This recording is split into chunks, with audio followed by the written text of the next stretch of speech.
Welcome back to another episode of Portland Undead.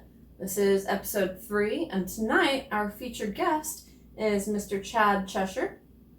Hello.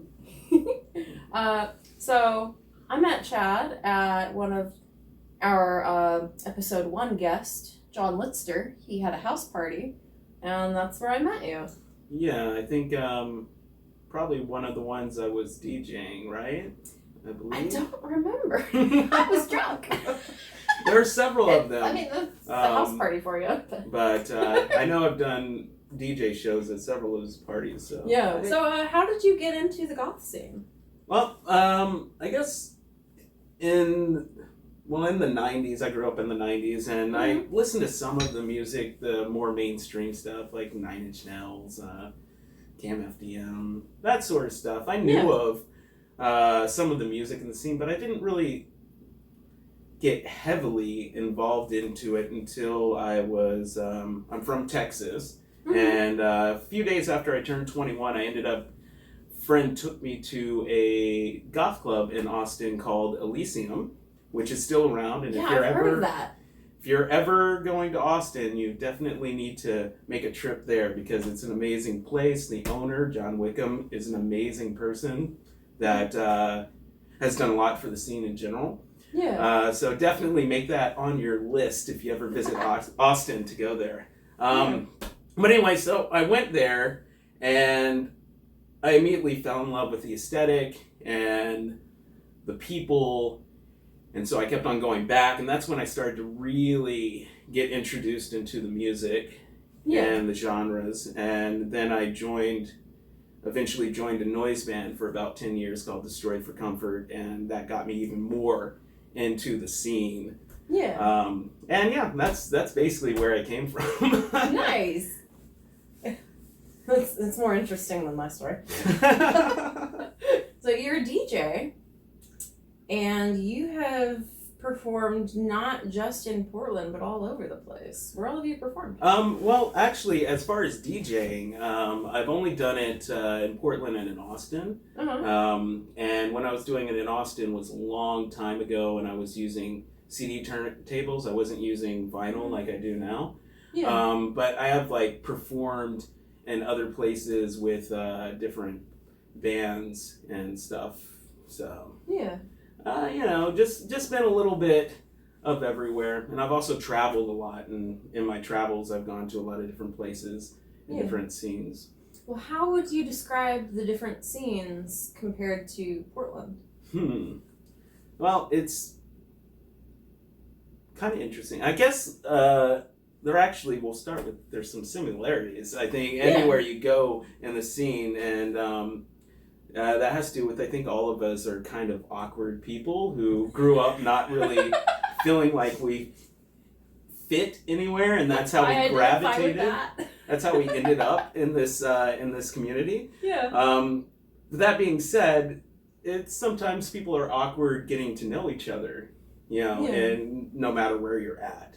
And so, that initial conversation of getting to become friends and stuff, that's sometimes a little hard to break that boundary in different places. But I think overall, everyone's generally pretty nice. You just got to come up to them and say hi. Yeah. But I will say, I lived in Vermont for 2 years, and they had a goth scene there that was only one night a month because it was a very small area. Very small community. But the first time I went there, the people there were just like, I hadn't even moved yet. I was up there looking for a place to move, and the goth night happened. And the people were like, "Who are you? We don't know you." And I was like, "I'm Chad. I'm about to move here." And suddenly, they're like, "You're friends." And I knew everyone almost immediately. And from the first time I was there. And that was kind of cool. I've never experienced that anywhere else. Which is kind of strange. But it's interesting to just kind of view just subtle differences and little things that change throughout communities wherever you go. Yeah. That's something I'm really interested in. I really would like to explore the scene in different places. Because I know that, because I went to Salvation in Nashville. Mm-hmm.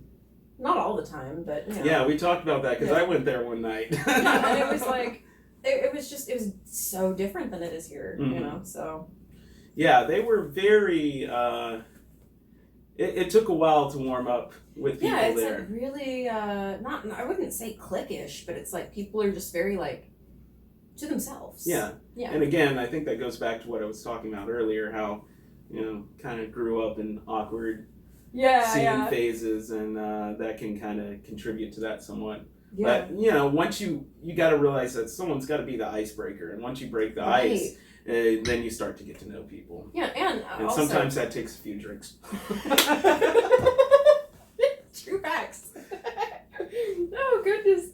So, speaking of your vinyl collection, you have a massive collection of vinyl records. And I've seen a small portion of that at, again, one of John's house parties. So, why do you like vinyl? And what are some of the advantages of vinyl over digital? Well, there's actually a lot of different facets to that. Yeah, because honestly, I don't know. I've never been exposed to vinyl. Well, really, I'll start. Why I decided to start DJing vinyl is that's an easier question to answer. Quicker. Essentially, it's more complicated, and I like to complicate my life. It's way more difficult than doing it on a computer. Yeah. And the other part to that is anytime I go to a show, and anyone, if you're a vinyl collector, you will understand what I mean with this. Anytime I go to a show and there is a vinyl DJ there, and you know, if I request a song and they have it, or if they just play a rare track, I know, man, that had to be difficult to obtain that and find a physical copy of that. Right. And that gives me an extra level of respect for the just finding process to get a copy of that on a physical format. And that's interesting to me. That's an aspect I never really thought about, because it is kind of like I collect things, you know, and like I feel like everybody's got like a collection of some sort.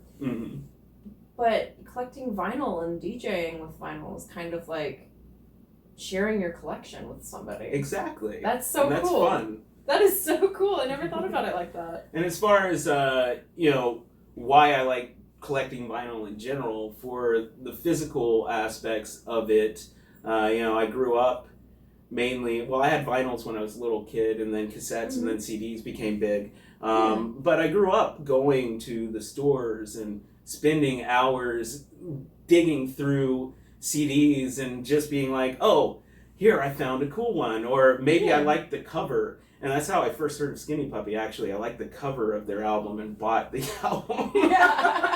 No one I knew had even listened to it. You know, that in and of itself is kind of fun. It's going on a search and a hunt. And I do collect some online and for really rare things. That's not quite as fun as going to a store and digging through and rummaging. So the physicality of being there looking for it. That's And so that's the physical aspect of it. I also like holding the artwork. Can't do that with a digital song on a computer, and how things are going now. Most digital stuff is, hey, let's subscribe to this service. You don't actually own any of the property, so if they shut down or they or even decide not to sell it even if that musician just decides to take their product off of that site, then it's gone. And having the physical aspect, and also the artwork itself is an art form in and of itself. Like making the gateways or gatefolds or the inserts and things like that, and that's kind of getting lost. Now you just have the cover artwork, if anything, if you have it digital. Because that's something I remember, like, when I was a kid, you know, CDs had just gotten big when I was a kid. And I loved taking the inserts out and like unfolding them and like reading the lyrics and like looking at the pretty pictures behind the lyrics, you know, like I thought that was so cool when I was little. Yeah. It is. It's fun. Yeah, it is. Yeah, people don't do that anymore. If you're a musician, do that. If you're a musician, put your album on vinyl and I'll buy it. Right? And the other part of that is the sound, I guess. The sound aspect, and you're going to have a ton of people with all varying differences of opinions on vinyl sound aspects versus, like, for example, some people will claim that, hey, if it was recorded on a digital version as a digital song in the beginning, and that's how the recording process is done, and then you put it over to analog on a record, it just doesn't sound right. I don't think that's really true, but that's everyone's like, difference how of are you opinion. How are you gonna listen to something and pinpoint how it was recorded? Yeah, like, but versus an analog recording and then on released on vinyl sounds better than an analog recording translated to digital, and that's a lot of just like nitpicky. Different people with different views, and everyone's opinion's valid. It's just whatever you think. But for me personally, I think the sound is better when I listen to it from my vinyl record collection versus if I were to stream it on an online platform. Literally, I'll find myself like playing something on like YouTube or Spotify or something like that, and then just stopping it in the middle of the song, and I'm like, I'm gonna go to my record player and play it because it just sounds better. That also could be part of my sound system that's hooked up to the record player. But there's other things that I like. For example, the pops and hisses that start to happen after you've played a track so many times. Actually, that is kind of endearing to me because it shows you how much you love that song. Right? And as long as it doesn't get too bad. Just in general, every record player is not going to play the same way every single time. So there'll be micro deviations in a song that you listen to on vinyl. Even if you put that song, listen to it once, and then listen to it immediately again. And that's something a lot of people, most of the time, you won't even pick up on. But you can sometimes tell it's there's something a little bit weird going on there, a little bit different. And it just makes it interesting. Yeah, that I flat out that I know nothing about vinyl, so it's actually finally talking to somebody about it and like asking these questions is really fascinating to me. Continuing on with the theme of music, you also go to a lot of concerts. Not all of them are goth. Yeah, I'm very eclectic on my musical taste. Well, also, I kind of feel like, you know, if someone's sitting there saying, you're not a real goth if you don't only listen to goth music. Get out of here with that. That's probably not the type of person you want to continue having a conversation with. Yeah, no. So, what are some of the bucket list shows that you've been able to go to, though? Okay. Yeah, I was trying to think of some shows that have really been impactful in my life. I've seen so many, and there's a lot of them, you know, different times they were more impactful than, say, now. For example, I think in 2000 or 2001 is when I first saw Mindless Self-Indulgence live, when no one knew who the hell they were. Right. And they actually, the show I went to, they were opening, and they got booed at and shit thrown at them the entire show. I think one time, at one point in the show, they hit the lead singer with a beer can in the head. He picked up the beer can, shoved it up his butt, sang a song, and then threw it back at the audience. It was ridiculous. Oh my God.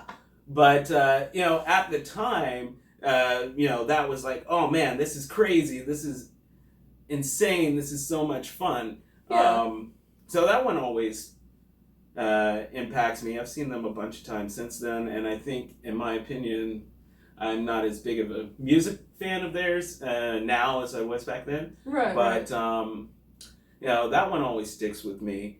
About a year ago, I went to see Stabbing Westward did a 20-year anniversary of their album Darkest Days, which was a very impactful album to me when it came out in the late 90s. And so they played the whole album as a concert. And I don't think I've ever seen that. And that was amazing because that album meant a lot to me. It still does to this day. Mm-hmm. So that one sticks out with me.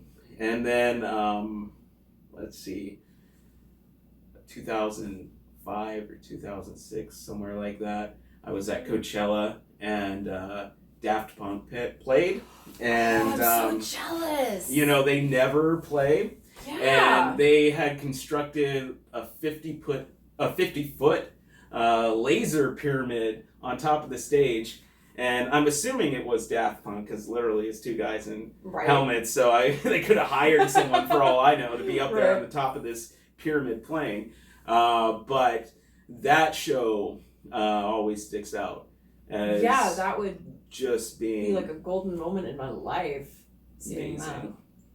To change gears, from what I have gathered, you are also a big horror movie buff. I see you posting a lot on Facebook about like. Oh yeah, you know. There you go. Bye, Susie. But I see you posting a lot on Facebook about like different movies that you're watching at the time and stuff. Mm-hmm. So.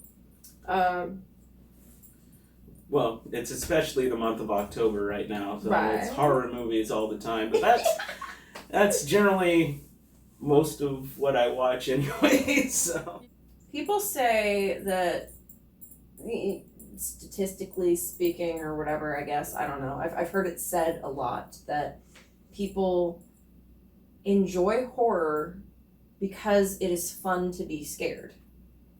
Why do you think it's fun to be scared? Well, I'm going to start by saying horror movies don't really scare me.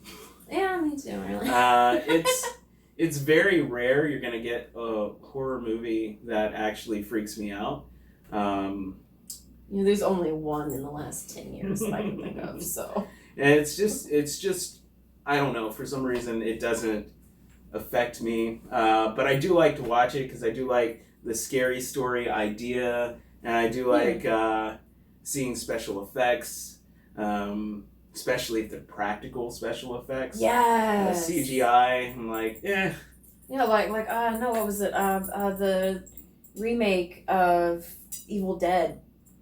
None of that was CG, and that blew my mind. Yeah, it seems more realistic to me for some reason when you're not using CG, even though it's still got a fake feel to it, and it's not real. It just seems more real than a CGI effect, and that's just a personal preference. Yeah. But, as far as movies that will get to me, you gotta build. In my opinion, you gotta build tension.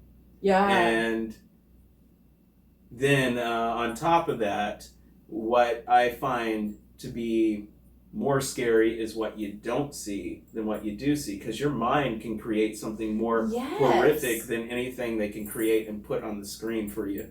So if you want to do... That's why Psycho stood the test of time for me, is because that movie was terrifying. And if you want to do like a real good horror movie, in my opinion, you got to do this slow build of tension and then play with the stuff that you're not seeing as well. I recently went to, they were doing a 40th anniversary of the original Alien movie, and they were showing it on the big screen. And I've seen that movie a million times, but I've never actually seen it on a big theater screen. Right. And that movie was made to be on a theater screen. You didn't have home video back then. Right. So all the movies were made to be played on these giant screens in front of a big audience, and there was a lot more tension in that film that I saw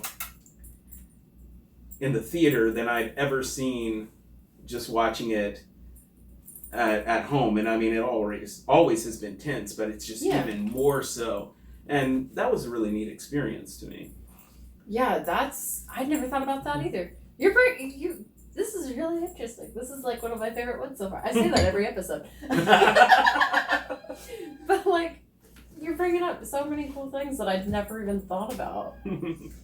So even though I've known you for like over a year, like 2 years almost, actually. I don't know. Anyway, not important. I still don't know your favorite genre of horror film. I think overall, it's more like monster movies that I like. Yeah? Yeah. Cause mine's aliens. I like My favorite aliens. genre. I Kind love of a monster aliens. movie. Right. Kind of a monster. Yeah. But I mean, I say that and then I think of some of my favorite horror films and they're not really monster films. Yeah, because like my favorite is definitely not an alien film either. Mm-hmm. So Oh, look. Yes, hey buddy. Silly kid. You're a sweetheart. Yes, you are. Oh my. Quick fire. Favorite horror movie ever. Go. I'm gonna say Army of Darkness because it's funny Yeah. and weird, and it's not really a horror movie, but it's just fun. As far as a serious horror movie, I'd go with Suspiria. I've never seen that one. The original. The remake's all right, but the original is very impactful on both a visual and. She's licking my hair now. On both a visual and musical level, that movie is amazing. Because the band Goblin did the whole soundtrack, and it really influenced me to actually. I do some writing, or I've done writing in the past of scripts and stuff like that. And I would actually write horror scripts based upon music, and that's all coming from stuff that was going on in that film, and it's a gorgeous film to watch and listen to. Yeah. How has being part of the goth scene affected your life? A large amount of my friends have come from the goth community. I also was talking about earlier how we all kind of awkward, not fit in people that end up tending to be in this community. Yeah. So, I mean, it's the first time I've felt a part of something that I really felt like I belonged in, and that's really nice. And what's good about it is it's a community that stretches more than just Portland. Like, if you're in the community, you're part of the whole community, and you become friends with all sorts of people, traveling bands. They all tend to become your friends. And then people will travel from all sorts of places for big concerts or big gatherings of the goth industrial community, and then you just start to know all sorts of people from all over, and it becomes an amazing thing. So it's affected my life very strongly. What wisdom would you like to impart on the world?